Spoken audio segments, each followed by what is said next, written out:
Students come up and run the meeting. Okay, we'll call this council public hearing to order. It is Wednesday, November 6th, time is 6:31 p.m. The topic is CPZA 1.24 amendments to St. Helens Development Code and Comprehensive Plan in response to Measure 109 regarding psilocybin land use, House Bill 3109 regarding childcare, land use, and other housekeeping amendments, validity periods for land use development or decisions in particular. So I'm gonna have Jacob Greichen to go into it further. Mayor Scholl. Yep. It is now 6:32 and the public hearing is now open. And I apologize for this not being the most time hearing for you witness. So this is a legislative land use hearing. The subject of the hearing is, as the mayor mentioned, but I need to say it as well. Amendments to the St. Helens Development Code and Comprehensive Plan in response to Measure 109 regarding psilocybin land uses, House Bill 3109 regarding childcare land uses and other housekeeping amendments, validity periods for land uses. In particular, the applicant is the city of St. Helens. Because legislative proceedings require the observance of certain procedural formalities, we must take a few moments to cover some preliminary matters and required statements. So, does any member of the council wish to declare a potential or actual conflict of interest or bias in this matter? As I thought, none. And then, does anyone in the audience want to object to the ability of a counselor to make a fair decision? This is your opportunity to make it exciting. So if you want to challenge any of these individuals in their ability to make a decision. Okay, so we seeing none there. And then if anybody online shared that sentiment, if you would just raise your hand. So generally the order of the proceedings will be as follows: required statements, which I'm doing, staff report, applicant's presentation, and then testimony in favor, neutral, and opposed, rebuttal by the applicant, final questions, close of the record, deliberations, and decision. Following statements are required to be made at the commencement of the hearing. The standards for the decision by the council shall be based on St. Helens Municipal Code, section 17.20.120. All testimony, arguments, and evidence must be directed towards the applicable criteria as described or other criteria in the comprehensive plan or land use regulation, which the person believes applies to the decision. So with all that stuff out of the way, let's get into the meat of things. So a year ago, staff started working on the 2024 Development Code amendments.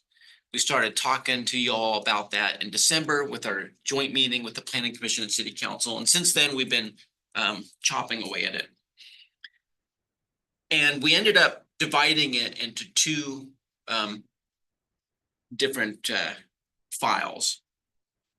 And so tonight, we're conquering the ones that are highlighted in yellow there. The psilocybin thing, childcare facilities, land use permit validity period, and as always, there's some housekeeping in there. So this does not relate to the mass mailing that was sent out. Those are hearings which the Planning Commission will have next week, the council will have in early December.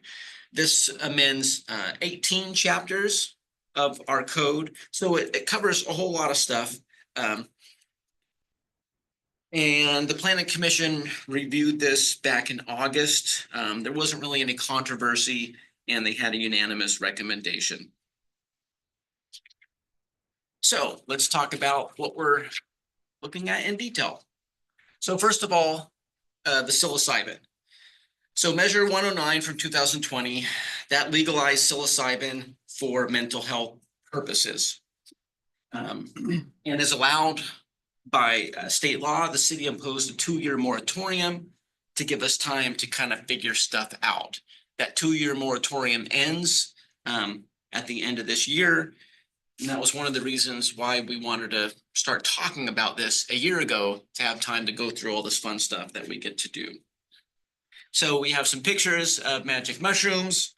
And then also this is a building in Eugene where our annual planning conference was at last year, where one of those facilities was at. So I went to check it out. And it's just a basic professional. I didn't check it out for the purposes of, that's pretty good. No, I stayed on the outside. I just wanted to see how it felt in the neighborhood.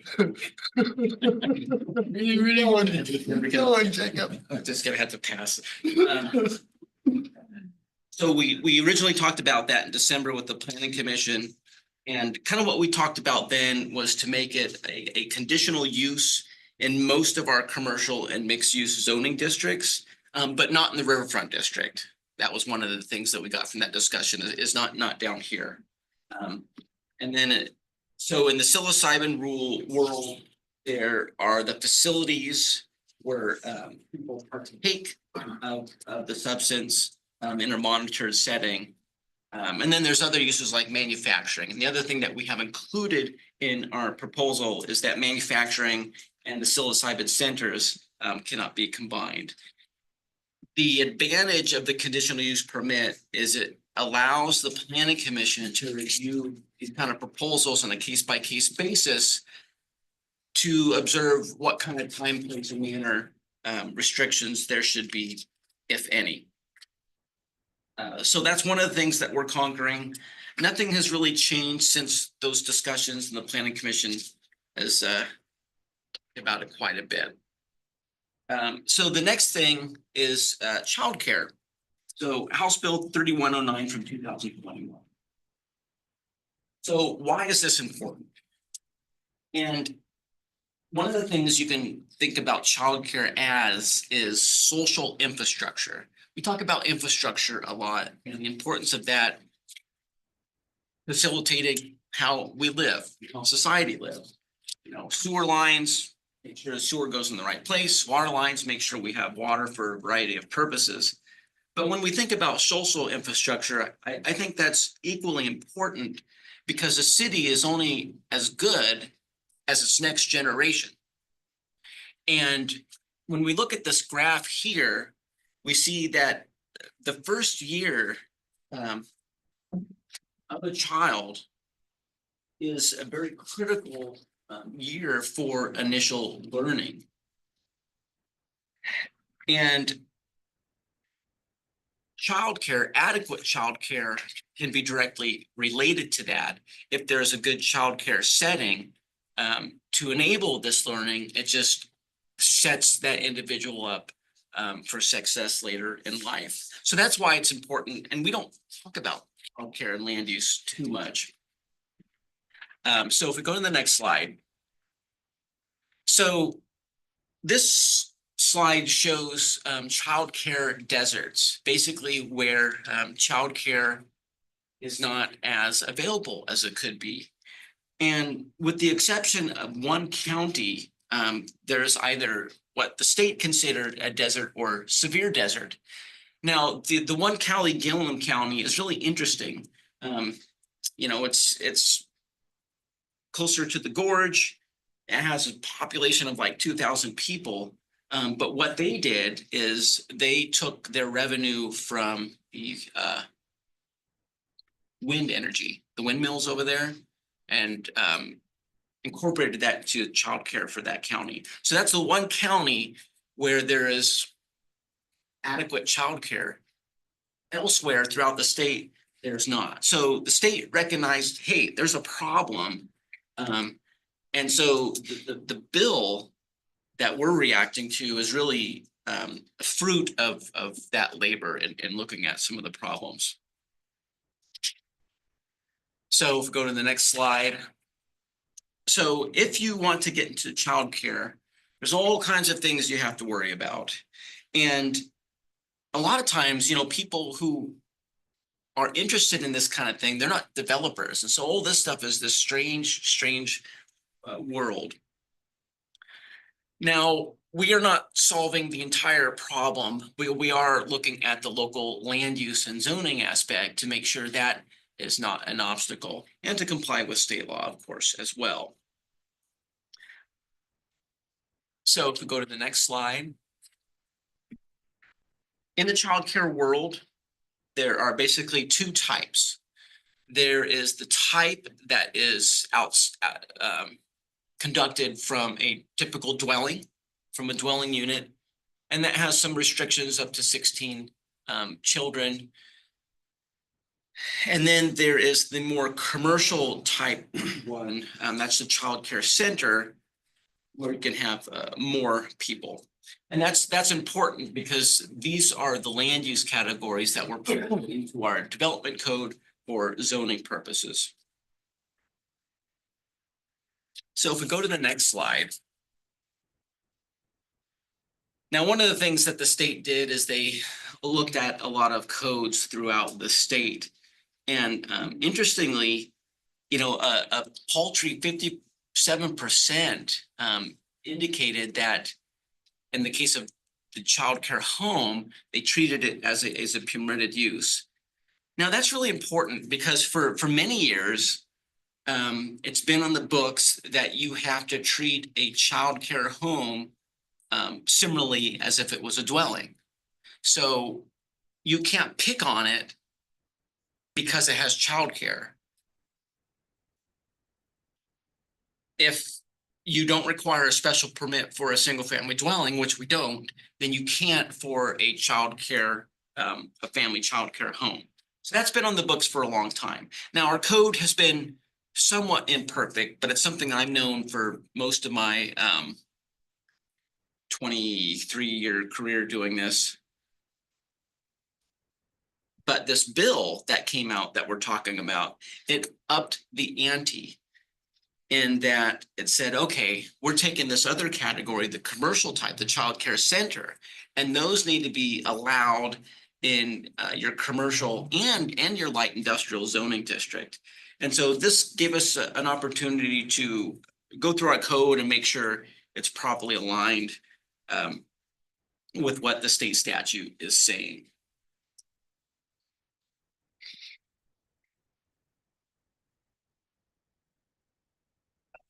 The other thing that we're doing is making sure that it's clear.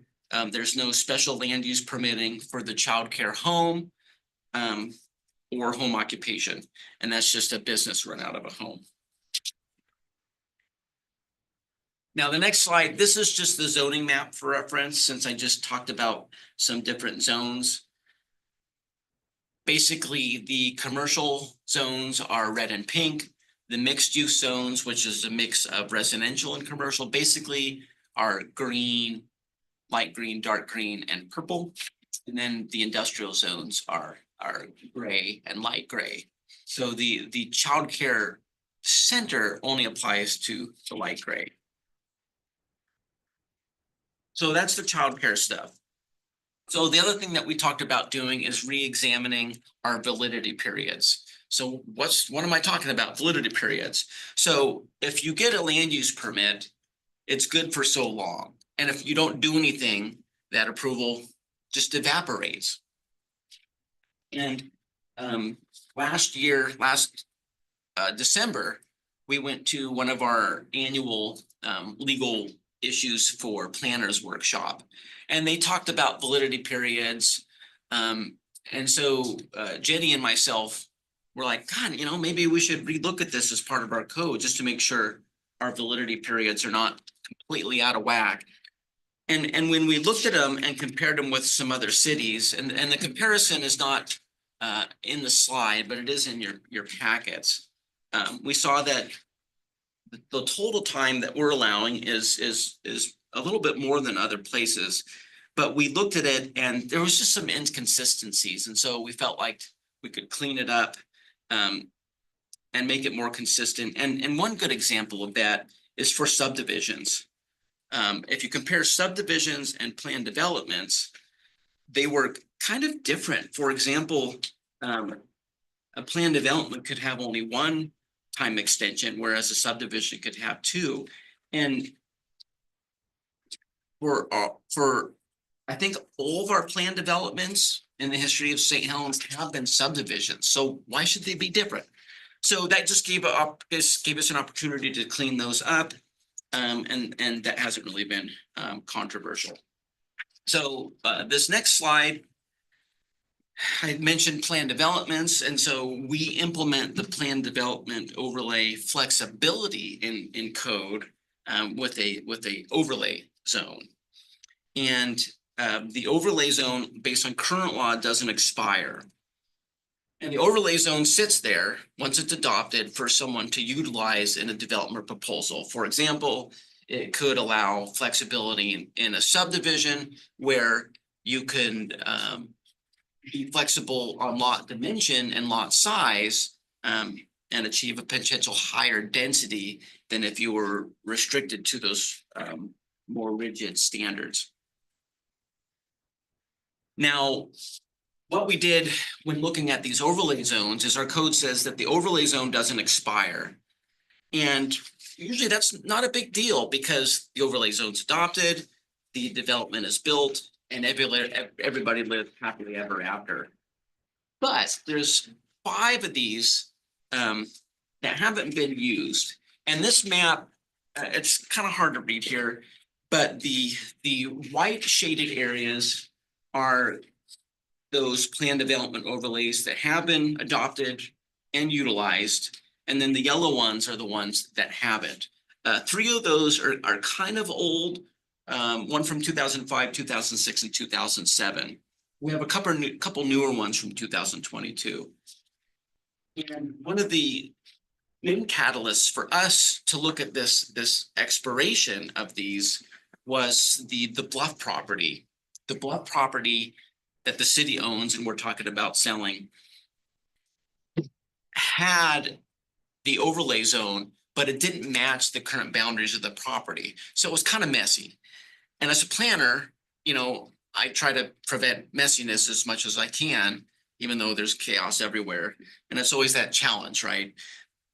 So in discussing this with the planning commission, we kind of fell on, well, we don't want to pinch people to use this incentive, but we want the opportunity to clean it up if it doesn't get used. And so we have a 10-year period. If not used, it goes away. And then for the existing ones, that 10 years begins after January 1st. And so it would be a little bit more than 10 years because this should be adopted sometime in December. So that's the overlay zone. Because this was a fairly benign proposal as far as controversy, we did have one thing to kind of chew on. And this is something that the mayor was kind of uncomfortable with when we talked about this in June. And when we went through the hearing with the planning commission, you know, we mentioned that and you know, they seemed unfazed. They just they were okay continuing with it. And so that is the reduction that you get for building additions. So let me explain this. So let's say you have a lot, standard lot. You build on it initially. You have some very basic standards that apply to that lot. You have your setbacks or the distances that buildings need to be from property lines. And then you also have your lot coverage. Basically, that's the amount of the lot that can be covered with buildings. And, you know, the lot coverage can range from 40 to 50%, and then the setbacks can range from 5 to 10 feet typically. There is a provision in a code that says for building additions after that initial build that the setback can be reduced by 20% and that lot coverage can increase by 5%.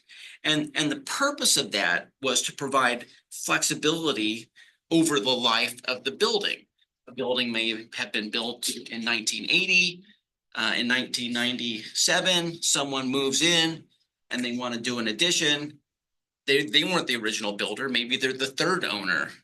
And then there's a little bit more flexibility to help them with options. So when we were close to finishing this for the purposes of starting this process, we had an example where someone applied for a building addition immediately after occupancy. And so that brought us the question, well, does that really meet the intent? Should there be some delay? So what we landed on with the planning commission was 5 years. If this is something you're uncomfortable with, you have a couple options. This is not something mandated, so it's not something that we have to do. You could water it down by going 1 year instead of 5 years, or you can just say, you know what, we just don't want to do that, and that's perfectly fine. I just wanted to make sure we didn't forget about that little part too. That's probably the only thing with mild controversy. And that's basically what we're talking about doing. Okay, go ahead and open it up for public comment. Anybody like to make a comment? The takers, Anybody online? like the I planning. just sent the message, but she's not raising her hand. Okay, with that, this hearing is closed.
Okay,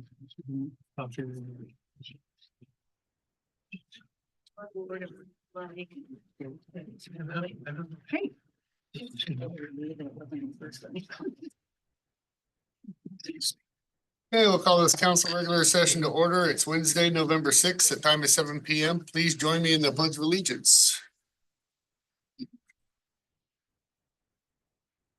I pledge allegiance to the flag of the United States of America and to the republic for which it stands, one nation, under God, indivisible, with liberty and justice for all.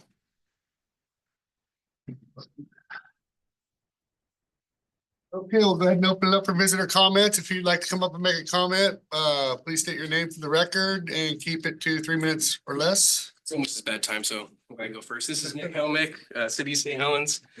So I just want to say, I thought Halloween Town was a great success. I know my street on John Gum Way was so packed that I think a cop car could barely fit through it. So I thought it was great. Hopefully more success to come. I do want to say thank you to Treadway.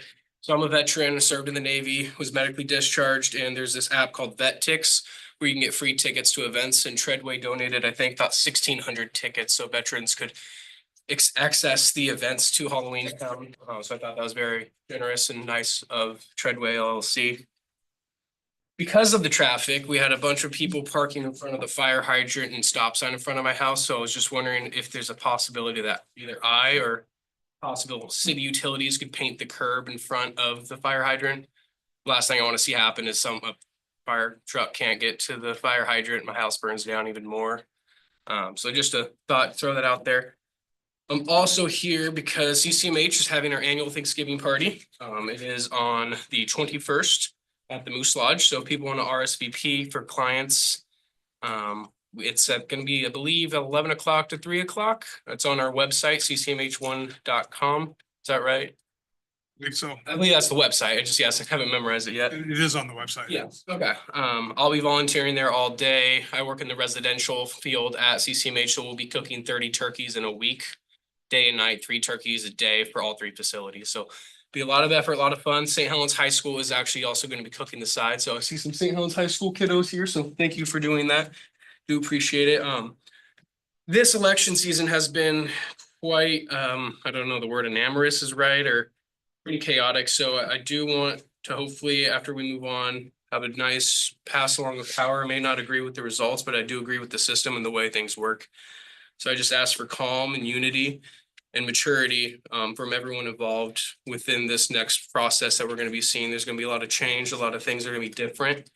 So I just hope that there's no personal agendas or personal vendettas that are taken out on anyone. And we try to do what's right for everyone in the city and not just for maybe a group of people or maybe some, I don't know, angst that we have against each other. Because I think it was worse than the Trump and Harris campaigns down here in St. Helens. And honestly, it was a little embarrassing watching and coming here sometimes. So I just really do hope that we continue with maturity, calm, unity, and move forward with Project Arcadia, move forward with getting the riverfront, move forward with getting the tax base so we can get the officers back full time rather than just being on call. So I'm a little nervous saying that. I don't know if I'll be the next target, but I do appreciate what you've done for this city, Rick.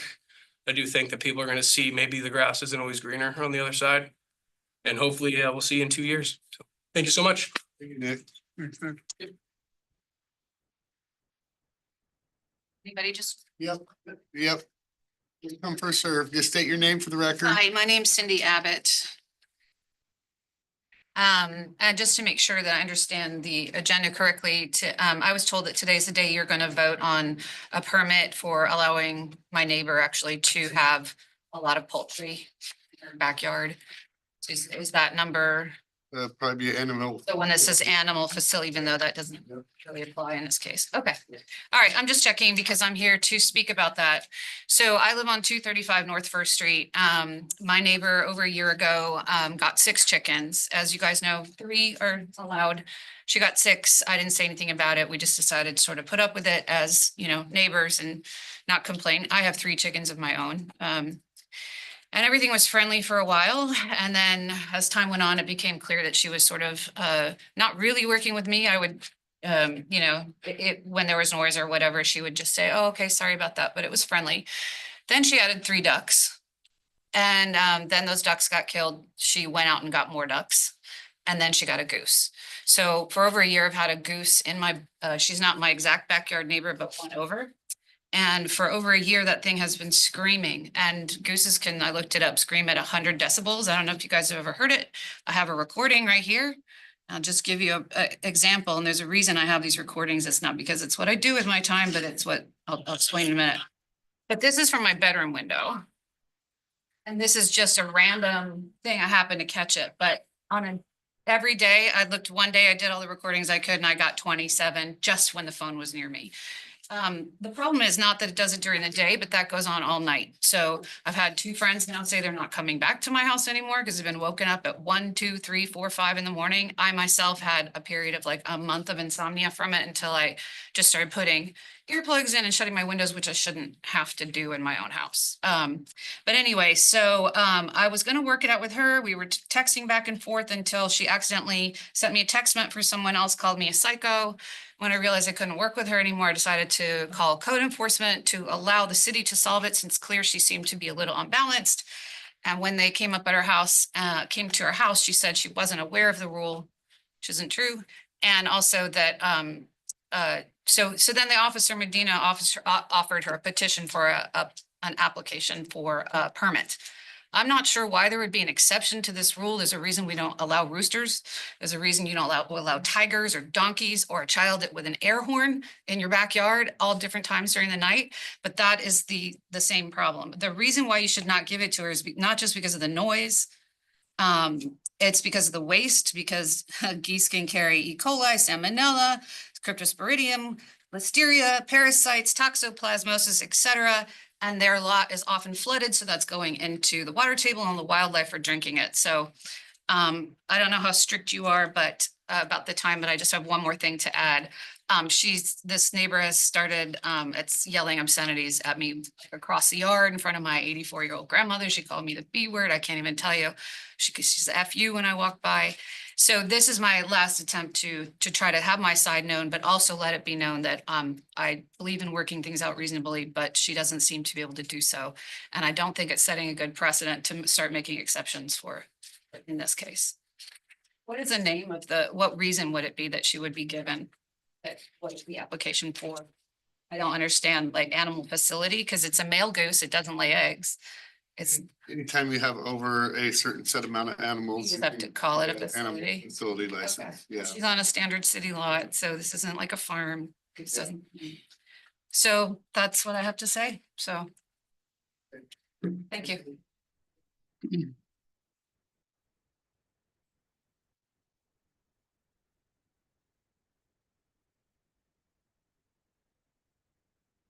Adam St. Pierre, St. Helens. First and foremost, I want to congratulate those of you who won your elections this last election. And Rick, thank you for your previous 8 years. Haven't always agreed, but I think we can be cordial with each other. So we still have business that needs to be taken care of. Did a little bit of research on this Halloween Town stuff. Obviously, it's not my thing. I don't necessarily partake in it. But what I really did want to do is try to go get some honest reviews from local businesses, local employees, and local residents. I happen to know quite a few people. I had some conversations. So between the work session and right now, I went and talked to some people. I asked them what was better this year and what was worse this year than the previous years. I got a list of both. I was told that by a couple of different people, they thought that their business was a little bit less. By employees, they thought possibly 25% less, but they attributed a lot of that to the construction. I was told that they heard from visitors that they were slightly disappointed that there was long lines for some of the events, the haunted houses and stuff like that, but that wasn't necessarily a bad thing for the business because people tended to come in and would be upset from waiting in line and they'd have a little bit more food, a little bit more drink or whatever. They were a little disappointed there was nothing going on midweek and the shuttle back and forth to the parking lot was a little questionable at times. They suggested maybe some coordination with like Uber or Lyft and maybe have, see if maybe somebody could get there and do some, coordination there. Those were some recommendations. What they really appreciated about this year was a lot less lines at their establishments for the restrooms. They liked the amount of porta potties around. They liked that. There was a lot less demand on the business restrooms. A lot less trash in the immediate downtown area. That being said, I do know a few people who live just outside of downtown where people were parking their cars and they said it was horrendous this year. I don't know. I wasn't there. It wasn't me. This is just what I heard.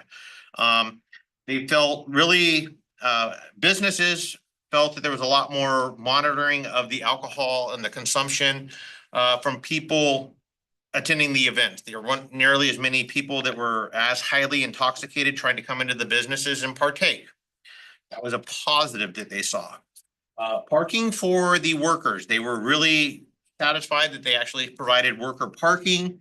That's something they hadn't seen in the past. I hear that other businesses had previously gotten parking. The people I talked to hadn't seen that previously. The same place that they told me they had 25% possibly down in business, also saw one of their busiest days ever as an establishment during the same event this year, this cycle. So different people, different perspectives, but that's what it's there. I talked to somebody who lives right downtown. They were very appreciative of the visible security. They said they actually had security guards on site. They liked the actual real barricades that were put up for the first time in a while. They were slightly disappointed that there was no dedicated parking for residents. Can't make everybody happy, but these are just things that, I think need to be heard. I hear Treadway put out a post-event survey. They asked for, recommendations. I think these are all things that I would hope that these people would put forward and bring to the council and bring to the, after action review summary. I think that's important. But I think overall, from what I heard, people were very pleased with the event. They were very pleased with the organization this year. The signage, they seem to be a lot happier. The one complaint I did have from one of the businesses, they thought that they wanted to have a little bit more bragging rights. They were involved in the scarecrow contest. They got 3rd place or 2nd place. I don't remember. And they got a gift card. They said, what's that gift card do when they have, 10, 15, 5 employees? Who gets a gift card? They want a little trophy or something so they could, advertise that they could brag a little bit. They want some bragging rights. If they're going to participate in, an event here in the city, they'd like a little bit of bragging rights. But, I think these are all things that, since the city is involved in tourism now, these are all things that should be considered. And overall, I think the citizens as a whole, the community as a whole appreciated it. And, I just wanted that to be out there, and I'm looking forward to seeing the numbers to see if the city actually made any profit this year and what the real numbers were, which is a first for a while. So thank you guys for your time.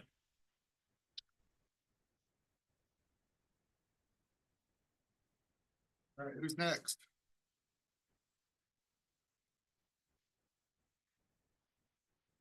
My name's Angela Wayman. I'm with Community Connection of Oregon, and we're planning our 5th annual Spirit of Christmas Parade. We lived through different neighborhoods in St. Helens, spreading holiday cheer and also collecting food for the food bank, Pacific Food Bank.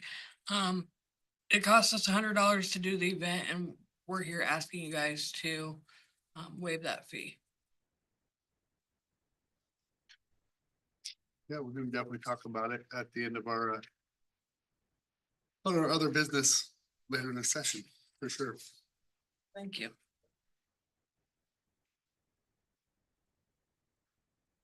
Who else would like to speak?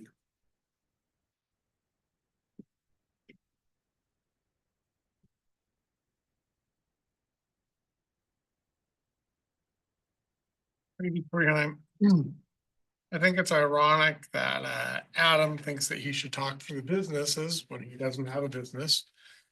And in fact, you should probably listen to the business who did call in, which was Holcomb, and complained about not only the communication from Treadway, which I talked to him as well directly. He got not only no communication from them, but he got threatening communication from Treadway about don't contact us again. And that is unacceptable from a city now run event, because obviously they are not an independent contractor any longer. They are running it. I also want to talk about the fact that you did not have a permit for this haunted house the entire time. Mark, you also said on the fire board, and it's unacceptable that the haunted house went the entire month without a permit. Not only is it illegal, it's a huge fine. It's like $2,500 a day. So you're looking at upwards of $100,000 fine. If they decide to fine you for not having a permit. There's never been a time in the past where anyone would be allowed to operate a business, do construction, do anything without the proper permits. But yet now suddenly it is. And when the permit was applied for, it wasn't Treadway, it was John, who then paid for it with the city card. You already gave Treadway money. They should have done their own damn permit, and it should have come out of the WANA account that everyone's talked about rather than out of a city account. That is not okay. And again, it's not okay that we don't have the permit. And it should not be a complicated thing to tell us how much money you made. This is your account. It's a city account. Treadway should be here and we should say, here's the balance in the account as of now. I've already done a public record request for it. Haven't gotten it. This is not rocket science. It's an account, has a balance, print it out. It should be pretty easy to say. So there should be no question about whether or not the city's gonna pay for fireworks. We should have plenty of money. If Treadway is doing all these wonderful things and has made all this money, there should be money there for fireworks, and there shouldn't be any question about, do we have $30,000 in that account for fireworks or not? Pretty simple question, pretty straightforward. I also want to talk about on here, you're doing a public safety building agreement. I think that should be postponed. Clearly, there's going to be a new mayor. And I think that God knows what's going to happen with the public safety building. And I don't see a point in moving on with that project until we see what happens. There's a lot that's going to happen. And finally, I wanted to follow up with the port report as well as what Steve Topaz says. You know, I take what he says sometimes with a grain of salt. On the other hand, I don't think that the city wants to end up in the situation that the port ended up within. And that right now, it's my understanding that Office Max is in fact required to pay for any mitigation or cleanup on the city property that used to be owned by Boise, White Paper and so forth. And we need to take advantage of that because who knows what's going to happen to Office Max. And we do not want to be in a situation where we own it, the property where the city owns it for literally decades. Don't finish the cleanup and then Office Max goes bankrupt and we're stuck with it. So that needs to be done sooner rather than later. That should be high on our to-do list. If there is mitigation and cleanup, it needs to be done.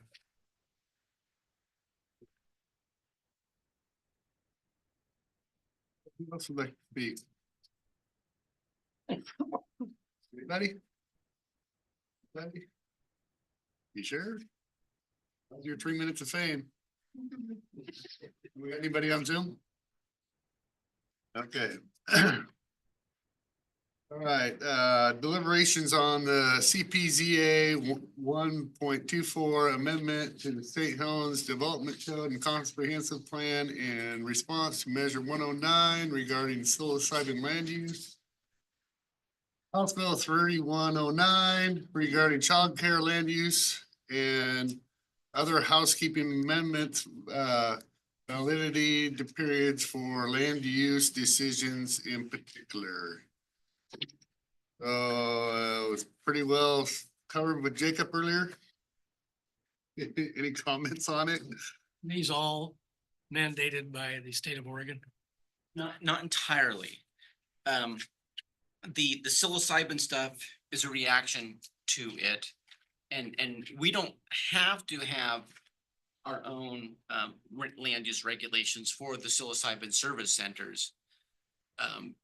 But as we discussed about a year ago now, we thought it would be wise. Especially because some communities were having a situation where it became kind of a tourist attraction. And we just wanted to make sure that we had the stuff in place to be able to review those. So I would say that's more of a reaction than a mandate. The childcare facility is more of a mandate. We're just trying to align our law with state law. And then, when we examine validity periods, that was just kind of, it was, well, it's a good idea to relook at this as you audit your code.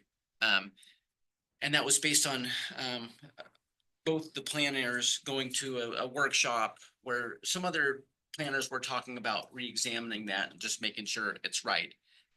Because as you know, you don't like having your permit expire and then having to go through the fun again.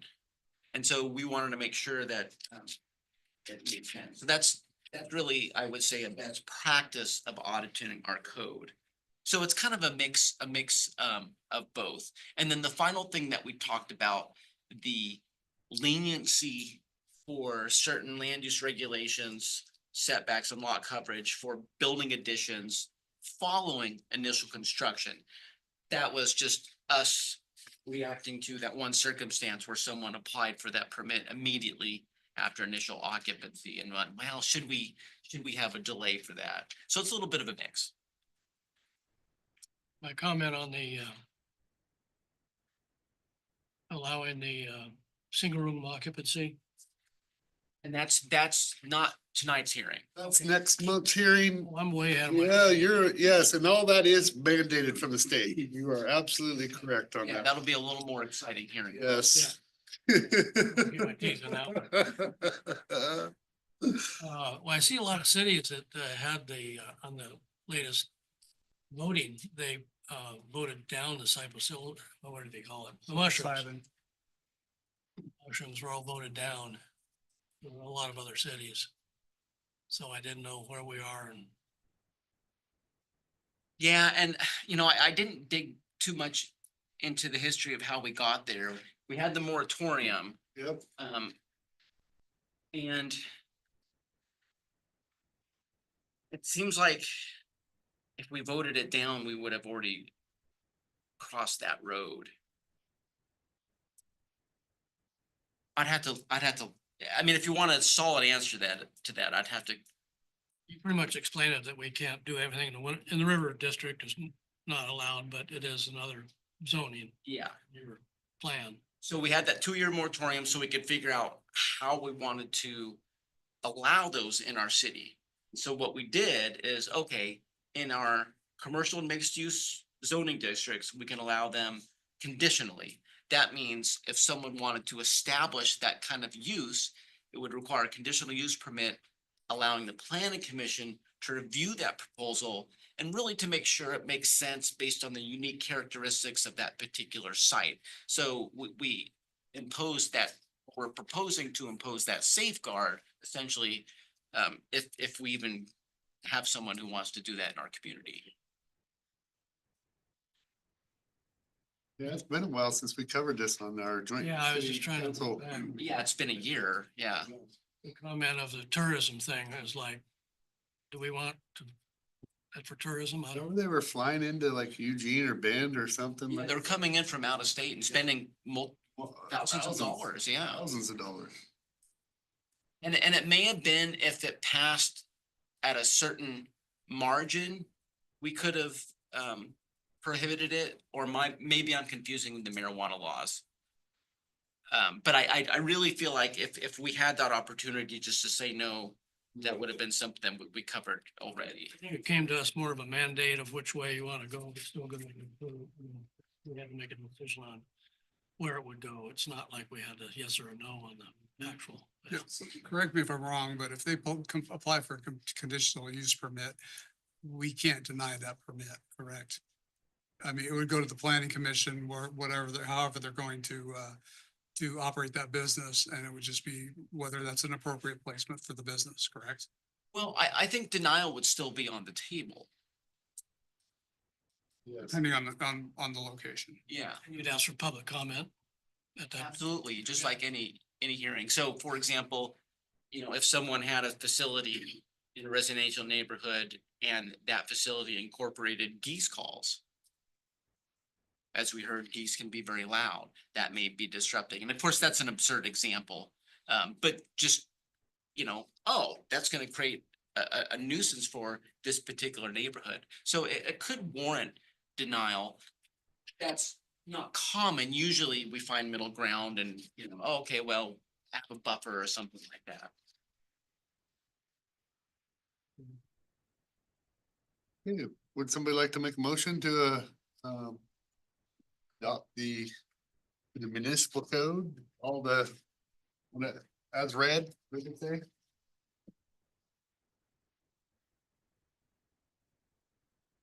You can read off the whole thing if you want to. Or not, that's fine too. Yeah, if there's no modifications, you know, as per the record, as per the proposal on the record, that's the efficient. Less wordy way of doing it. What's the wording you need on this one? So your motion would be to adopt the amendments as proposed, unless you want to modify. I make a motion to adopt the amendment as proposed. I'll second that. Made and seconded to approve the motion as proposed. Counselor Sunday. Aye. Dr. Gunderson. Aye. Counselor Hubbard. I'm an aye as well. Okay, so this is something we need to have adopted by the end of the year. We will be fixing to get this ordinance. At the next meeting. First reading and a final reading. Yeah. And it is an appealable matter. And thank you. Thank you. All right, award bid contract, accept high bid and award timber sale contract to Inferior US Timber Inc. in the amount of $608.75 per 1,000 board feet for Douglas fir. Motion to award the contract to Interfor US Timber Inc. I'll second. Okay, motion's been made and seconded to award bid contract to Interfor. So he's not here. Counselor Sunday. Aye. Counselor Gunderson. Aye. Counselor Hubbard. With comment? Yeah. I think that when I saw that, Right. they were, Al Peterson's comment was talked about and looked at, and so I feel comfortable. Yeah. Thanks for that comment. Yeah, yep. We all got copies of that and I actually called Kathy and asked for Brent to give that, you know, a response to that, so. And I'm an aye as well. So unanimous, Kathy. All right, approved and authorized for signature. And we will not be doing 9 because we discussed that we would be talking about that with our contractor next month, beginning. Except for December 4th. Okay. Approve and authorize for signature, ratify amendment number 2, an agreement to OTAC CPM for public safety building construction project management. 4, ratify the letter agreement with Miller Consulting Engineering for professional structural engineering services. 5, extension to exclusive towing agreement with Drake's Towing for recovery to December 31st, 2025. 6, extension agreement with St. Helens LLC for Harbor Master Services to September 26, 2025. Extension to agreement with Strategic Network Groups for broadband planning to October 30th, 2025. 8, second amendment to contract with Landis and Landis Construction LLC for L3 First Street, St. Helens intersection, joint utility trenching and electrical undergrounding project number R-685A.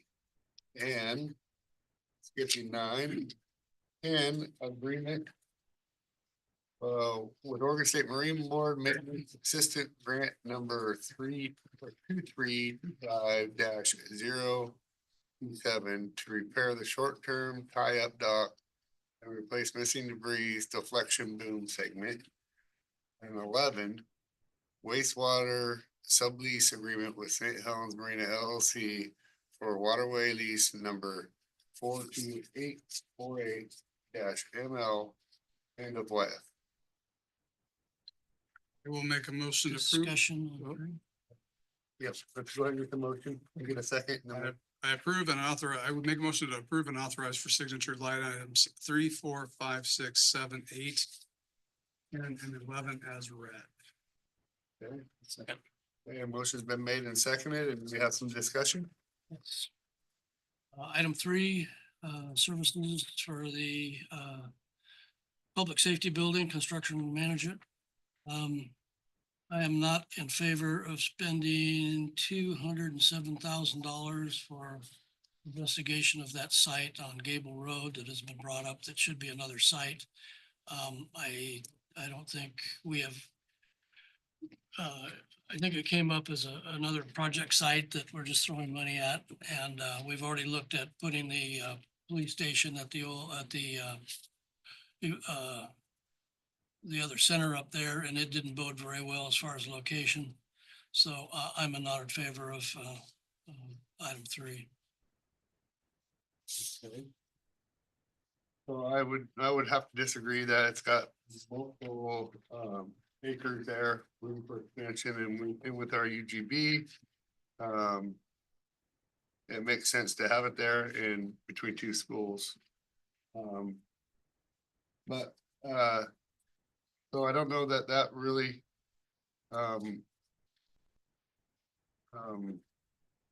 Separate vote on three versus the rest. no, what we'll go ahead and do is go ahead and make the motion we made and seconded. I should have listened to your comment first. And we could, Can we amend the motion to, yes, you can. You made the motion, go ahead. so I'll make a motion to approve and or authorize for signature line items 4, 5, 6, 7, 8, 9, 10, 11 as read. Yep. 9. Oh, did I say 9? Scratch 9, 10 and 11. Okay. Second that. Okay, motion's been made and seconded to approve 4, 5, 6, 7, 8. 10 and 11. Counselor Sundin. Aye. Counselor Gunderson. Aye. Counselor Hubbard. Aye. And I'm an aye as well. Okay, I would like to revisit number 3. I think it's somebody'd like to make a motion. And if we need further discussion on it, that's fine. Unless we're just gonna continue to kick this can down the road. The other site was that Mr. Hubbard's referring to, the asking price was well over the appraisal. That has a building on it. We've already had all this discussion once before. And to keep coming back and revisiting it. All this work would also have to be done on that same facility that he's speaking of. And just a different price. But pretty much the same discovery process as what we're going through on this one for the other site. Am I correct in saying that, John? That the other site would be same type of discovery with the DEQ and the further action and the asphalt and all that stuff and the sewer lines and all that? I was talking about the rec center, the new one up there that was a possibility of taking on the police station, remodeling that. And there were still issues on coming out into Gable Road there and that sort of thing. We already looked at that area up there. I'm not gonna be here much longer, so I mean, you guys can take the brunt of this. I mean, but I think it's foolish to keep kicking this around and your price tag goes up and up and up. And that's a really good deal for the property and the acreage there. Oh, I gotta say.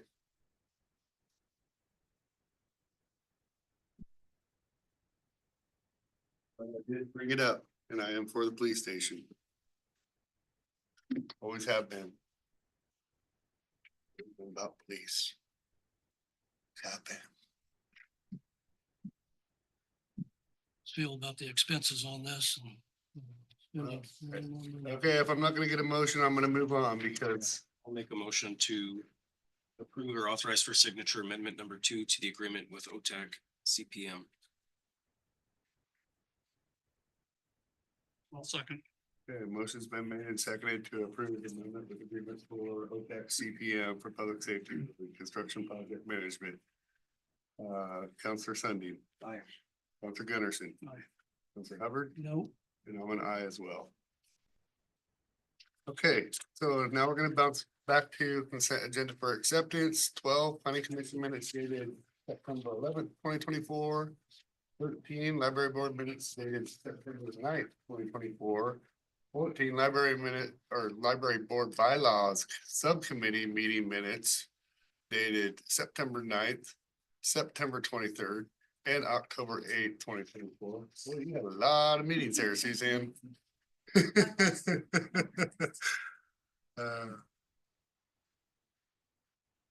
Motion to accept consent agenda items 12, 13, and 14 is read. I'll second. Okay, motion's been made and seconded to approve consent agenda for acceptance 12, 13, and 14. Counselor Sundin. Counselor Hubbard. Aye. Counselor Gunderson. Aye. And I'm an aye as well. All right, consent agenda for approval. Before we go on, I just want to talk a little bit about the animal facility licenses that we have.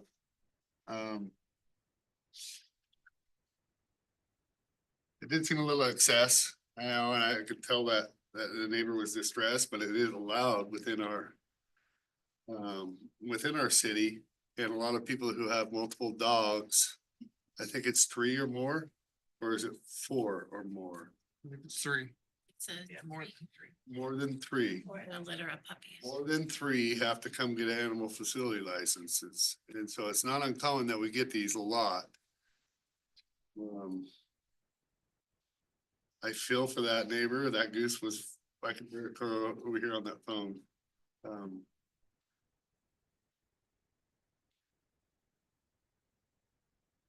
I just wish they could work it out. Wish I knew more about the situation. Revisit this one with Medina. That would be my request is read the application and it mentioned the goose, but it didn't mention the condition of the yard and all that kind of stuff, but Yep. didn't mention the noise and complaints. I think this merits further discussion as well. There were 2 there though, so maybe we could approve the one and hold off on the other one. Yes.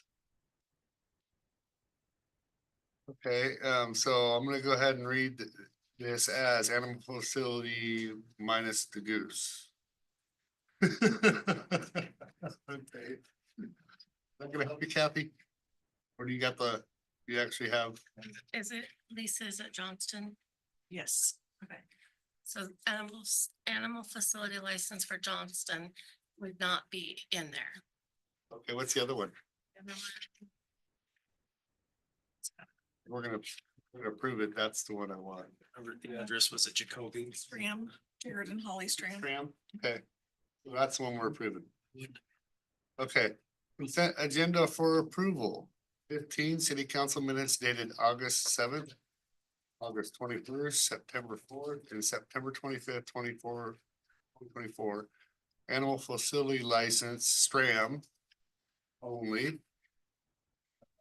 17 accounts payable list. I'll make a motion to consent agenda for approval, items 15, 16, and 17 is read. Okay, Second. motion's been made and seconded. Counselor Sundin. Aye. Counselor Gunderson. Aye. Counselor Hubbard. Aye. I'm an aye as well.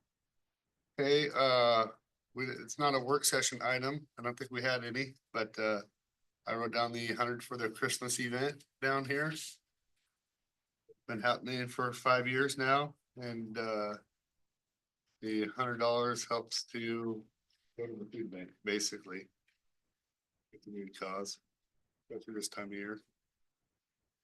or to help facilitate their organization, which in return is food to the food bank. I think it's a great event and if we can help out that way, I'm happy to. So I would make a motion to waive the $100 fee for the Christmas parade. Second that. Okay, motion's been made and seconded to approve, to waive the $100 fee for the Christmas parade. Counselor Sundin? Aye.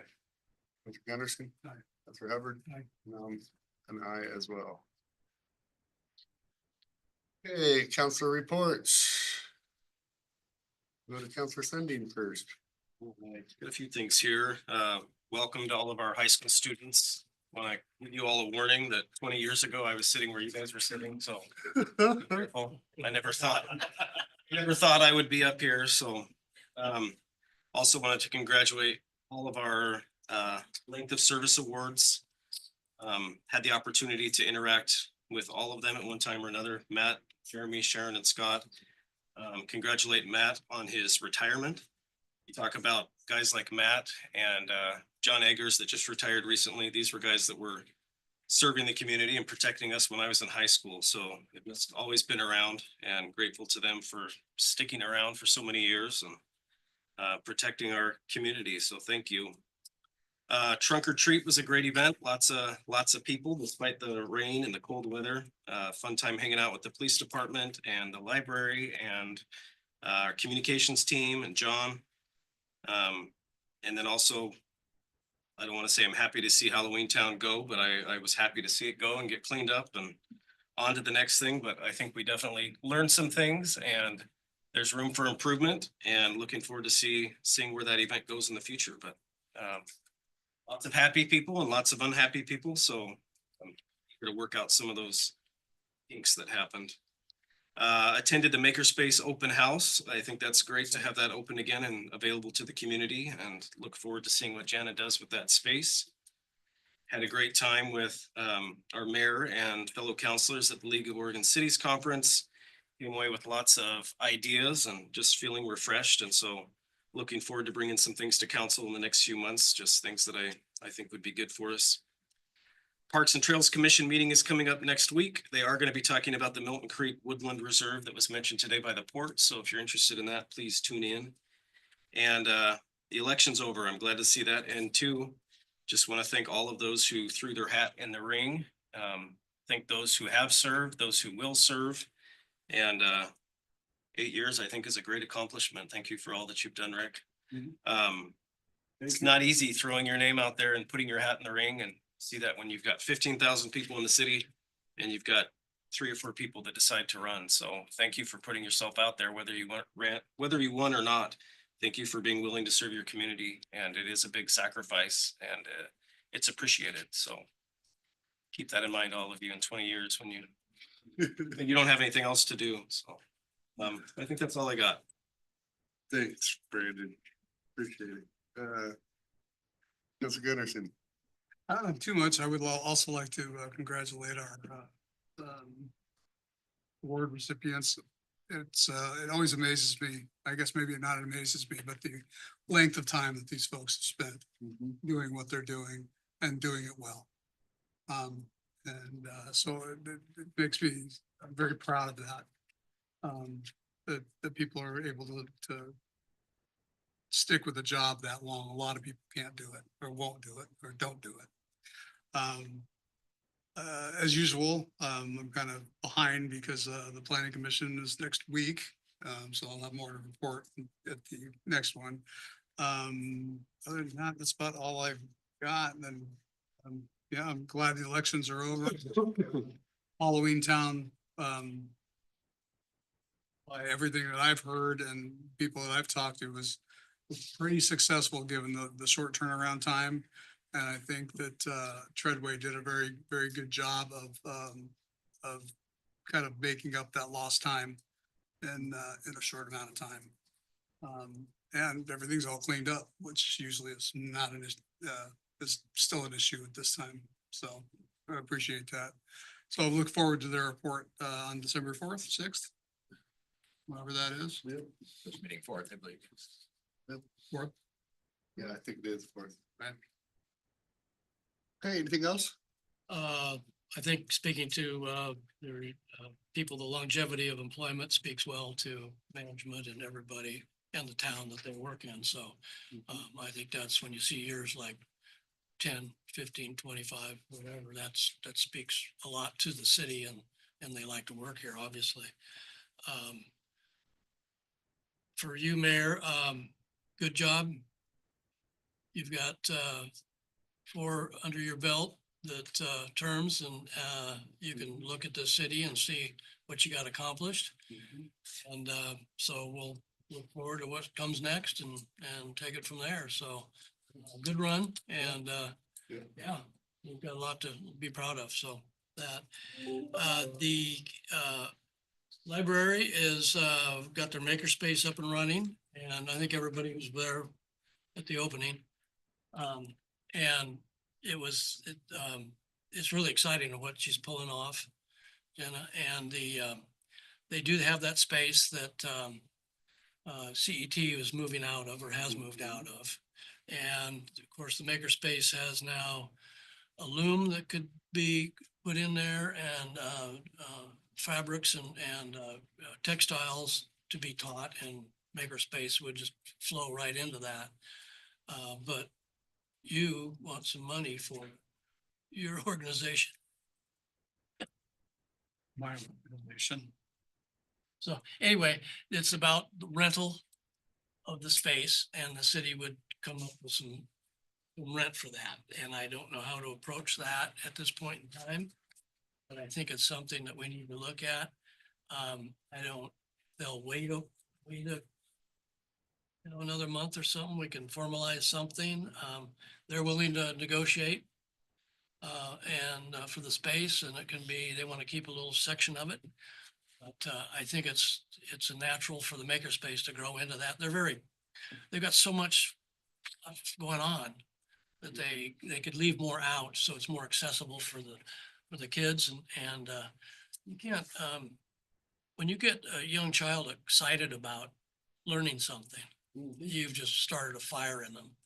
And I think this is so important, library, and seeing how they all interact with all their customers or clients is really nice. So I would like to look into that.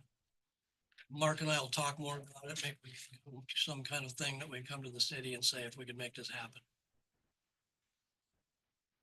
I think it should be a future agenda item, not next week, maybe not the following week, Yeah. but sometimes towards the end of the week.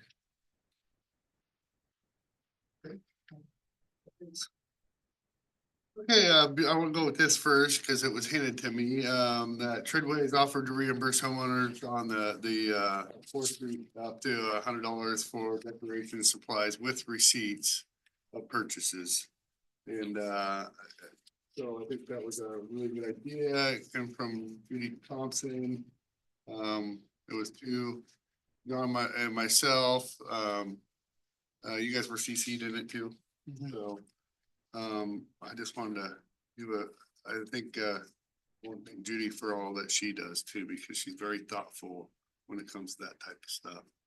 You know, did a really good job of setting up over there. I've seen, her over there assisting our crew getting the pumpkin out today.